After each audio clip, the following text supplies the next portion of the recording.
کر دیتا ہوں. محدث ابن جوزی رحمۃ اللہ علیہ ایک بزرگ کے بارے میں فرماتے ہیں، وہ کہتے ہیں کہ بعض لوگوں نے تو ان کا اپنا نام لکھا ہے اور بعض جگہ پہ ایک اور بزرگ کا ذکر ہے اور بیان روایت حضرت محدث ابن جوزی فرماتے ہیں. وہ کہتے ہیں کہ میں گھر میں کوئی کام کرانا تھا، کام ہوتے ہیں نا چھوٹے موٹے گھر میں، تو فرماتے ہیں میں مزدور لینے گیا بغداد میں. چوکوں پہ مزدور ساری عمر کا مزدور ہی ہے نا بیچارہ. امیر تو امیر تر ہوتا جا رہا ہے اور غریب غریب تر ہو رہا ہے. ہمارے تو پیر بھی لوگوں کو کہہ رہے ہیں فقیر ہو جاؤ، خود امیر ہوتے جاتے، خود روز بروز امیر ہو رہے ہیں. دنیا کو کہہ رہے ہیں فقیر ہو جاؤ. تم بھی تو تھوڑا فقر اختیار کرو نا بھائی، جو درس دے رہے ہو. اللہ ماشاءاللہ، سب کی بات نہیں کرتا. فرماتے ہیں کہ میں نا مزدور لینے گیا، بغداد کے چوک میں مزدور بیٹھے ہوتے تھے، تو میری ان مزدوروں میں سے نا ایک نوجوان بچے پہ نظر پڑی. بڑا کمزور سا وجود تھا لیکن چہرے پر عبادت کا نشان تھا. ماتھا بتاتا تھا کہ نماز کا بڑا خیال رکھتا ہے. میں اس کے قریب گیا. چہرے بھی بڑا کچھ بتاتے ہیں نا، چہروں میں بھی بڑی رانائی ہوتی ہے. فرماتے ہیں میں قریب گیا، میں نے اس کو کہا بیٹے مزدوری کرو گے؟ تو کہنے لگا مزدوروں میں بیٹھا ہوں تو حضور مزدوری کے لیے ہی تو بیٹھا ہوں. تو میں نے کہا کہ چلو پھر. کہنے لگا نہیں میری کچھ شرطیں. میں نے کہا بتاؤ. کہنے لگا پہلی شرط یہ ہے کہ لوگ 4 دینار دیہاڑی لیتے ہیں، میں 3 دینار لوں گا. میں نے کہا یار تو بڑی بہترین ہے، باقی بھی اس طرح کی رکھ لے.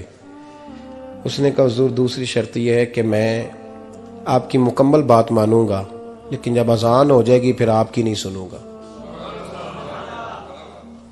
تیسری بات اس نے یہ کی کہ حضور میں آپ کے گھر میں کام کروں گا پر آپ کے کسی سوال کا جواب نہیں دوں گا. کہتے ہیں میں نے کہا یار تو بڑا عجیب ہے، شرطیں تو مالکوں کی ہوتی ہیں. کہنے لگا جی بہرحال میں شرطیں لگا کے جاتا ہوں. فرماتے ہیں میں اسے گھر لے آیا، کام میں نے اس کو بتایا تو جو کام مزدور سارے دن میں کرتا ہے نا اس نے 2 گھنٹے میں کر دیا. ہمارے مزدور سگریٹ پینے میں بھی تو آدھا گھنٹہ لگاتے ہیں نا، وہ چائے پینے جائیں تو پونا گھنٹہ وہاں. ان کو بھی تو دیانتداری کرنی چاہیے کہ نہیں کرنی چاہیے؟ نے معاہدہ کیا ہے نا جی تو پورا اترنا چاہیے نا. کہتے 2 گھنٹے میں. اب کام جب بندہ شروع کراتا ہے تو کام اور نکل آتا ہے. کہتے کام میں نے اس کو اور بتا دیا، وہ کرنے لگا. اس نے مٹی نکال کے رکھی تھی باہر رستے میں، تو اذان ہو گئی زور کی. اس نے وہیں کدال چھوڑی کئی اور چلنے لگا. تو میرا بیٹا کہنے لگا اس کو ذرا برابر کر دو. کہنے لگا چپ کر جا، تیرے باپ سے بات ہوئی تھی، جب اذان ہوتی ہے تو میں کسی اور کی نہیں سنتا، صرف اللہ رسول کی سنتا ہوں. کہتے ہیں مسجد چلا گیا، نماز پڑھ کے آیا تو دوپہر کا وقت تھا. میری بی بی کہنے لگی اس کو کھانا کھا لے. کہتے ہیں ہم نے کہا کھانا کھا لو. تو کہنے لگا میں نے روزہ رکھا ہوا، رمضان بھی نہیں تھا، نفلی روزہ رکھا ہوا. فرماتے ہیں شام ہوئی، میں نے 3 دینار دیے. تو میں نے کہا تیرا نام کیا ہے؟ کہنے لگا میں نے آپ سے کہا تھا میں کسی سوال کا جواب نہیں دوں گا. تو وہ چلا گیا. اگلے دن میں پھر لینے گیا اسے، کام کچھ اور نکل آئے. تو لوگوں نے بتایا وہ صرف ہفتے والے دن آتا ہے. میں نے کہا کیوں؟ کہنے لگے جی وہ کہتا ہے میرا ہفتے کا خرچہ 3 دینار ہے، جب 3 دینار کما لیتا ہوں تو باقی سارا ٹائم اللہ رسول کی ذکر میں گزار دیا کرتا ہوں. فرماتے ہیں جی اگلے ہفتے میں پھر لینے گیا. میں نے پورا ہفتہ انتظار کیا کہ کام اسی سے کرانا ہے. میں جب گیا تو میں نے کہا چلو. کہنے لگا میری شرطیں یاد ہے نا؟ اور میں نے کہا یاد ہے بھائی ساتھ چل. فرماتے ہیں کام کرایا. 2-3 ہفتے وہ آتا رہا. ایک ہفتے میں گیا تو لوگوں نے کہا حضور آج نہیں آیا. کیوں؟ کہنے لگے بیمار ہو گئے. کہاں گھر ہے؟ کہنے لگے بغداد کے قبرستان کے پیچھے جو کچی آبادی ہے اس میں رہتا ہے. فرماتے میں گیا، دروازے پہ دستک دی تو کہنے لگا حضور آپ ہیں؟ دروازہ کھلا ہے آ جائیے. فرماتے ہیں میں اندر گیا تو میں نے کہا تمہیں کیسے پتا چلا میں آیا ہوں؟ کہنے لگا حضور اللہ والے ہو آپ نہیں آنا تھا، ورنہ امیر تو غریبوں کا پتہ لینے کوئی نہیں آتے. کہتے میں قریب گیا تو کہنے لگا میں آپ کا انتظار کر رہا تھا، تیز بخار ہے تاپ رہا. جیب سے کچھ پیسے نکالے. کہنے لگا یہ پیسے رکھ لیں. ایک انگوٹھی نکالی. کہنے لگا حضور آج رات کو میرا انتقال ہو جائے گا، ان پیسوں کا کفن خرید کے صبح جنازہ پڑھ کے مجھے دفن کر دینا، اور جب دفن کرو تو یہ انگوٹھی لے کے عصر کے بعد ہارون رشید کے پاس جانا. آپ اسے کہنا میں نے ملنا ہے پر وہ آپ کو ٹائم نہیں دے گا، آپ اس کو آواز دیجئے گا کہ تیری ایک امانت ہے میرے پاس، پھر وہ آپ سے ملے گا تو انگوٹھی دے دیں، پھر آپ میری طرف سے فارغ ہیں۔ حضرت فرمانے لگے تیرا نام، اور کہنے لگا حضور وقت تھوڑا ہے، آج رات میں نے جانا ہے، بڑی لمبی معافی مانگنی ہے رب کریم سے، اگر مناسب سمجھے تو مجھے اپنے رب سے تنہائی کرنے دے۔ فرماتے ہیں میں آ گیا، پر اس کی باتوں نے مجھے ساری رات سونے نہیں دیا۔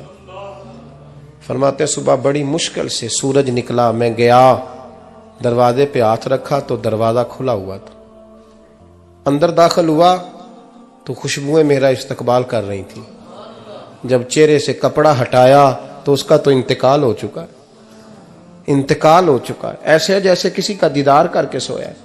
کہتے میں تو 2 آدمی لے گیا تھا جنازے پہ، پر پتہ نہیں دنیا کدھر کدھر سے آئی، کہاں کہاں سے، اکھاں جدو میٹیاں زمانہ مینو روے گا، اپنا تے اپنا بیگانہ مینو روے گا، اپنا تے اپنا۔ اور میاں صاحب نے کہا تھا بعد مرن دے مکھڑا میرا ہو جاوے جے تازہ، پھر سمجھ لینا محبوب میرے نے آن پڑیا جنازہ۔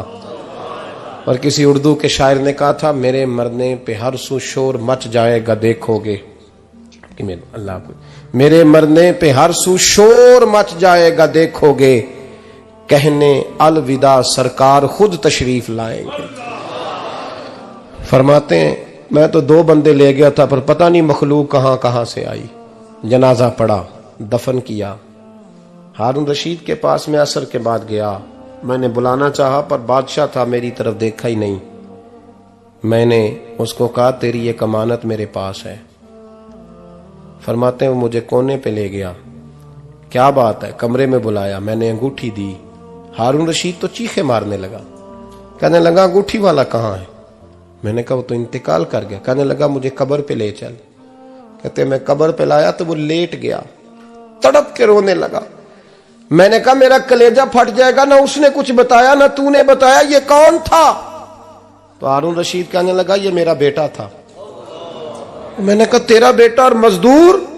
کہنے لگا حضور یہ حضرت داؤد تائی کے پاس بیٹھا کرتا تھا، ان کا مرید تھا، مجھے روز کہتا تھا ابا تو نے بڑی دنیا اکٹھی کر لی ہے، مرتے وقت تجھ سے ٹانگیں سمیٹی نہیں جائیں گی، اتنا حساب نہیں تو دے سکے گا۔ میں اس کو سمجھا دیتا، اس کی اماں سمجھا دیتی، یہ روز ہمیں کہتا چھوڑ دو آ جاؤ اللہ رسول کی بارگاہ میں جھک جائیں، ہم سمجھ۔ ایک دن یہ چلا گیا، کہنے لگا پھر تمہارا راستہ اور ہے اور میرا راستہ اور ہے۔ یہ سونے کی انگوٹھی غلطی سے اس کے پاس رہ گئی تھی، غلطی سے ہیرے کی انگوٹھی چلی گئی۔ کہنے لگا دیکھو میرے بیٹے نے آج وہ بھی واپس کر دی ہے۔ پھر تڑپ کے کہنے لگا ہارون رشید تھا تو یہ میرا بیٹا، پر میرا مرشد نکلا، میرا پیر نکلا۔ بھائی زندگی تو بڑی تھوڑی ہے نا۔ بابا صاحب نے کہا تھا اٹھ فریدہ ستیا، اور داڑھی آ گیا پور، اگا نیڑے آ گیا پچھا رہ گیا دور، اٹھ فریدہ ستیا خلقت ویکھن جا، متے کوئی مل جائی بخشیا تے تم ہی بخشیا جا۔ اٹھ فریدہ ستیا چاڑو دے مسیت، تو ستیں رب جاگدا تیری ڈاڈے نال پریت، میرا رب ہمیں بھی اپنی بارگاہ میں قبول فرمائے۔ آخر دعوانا ان الحمدللہ۔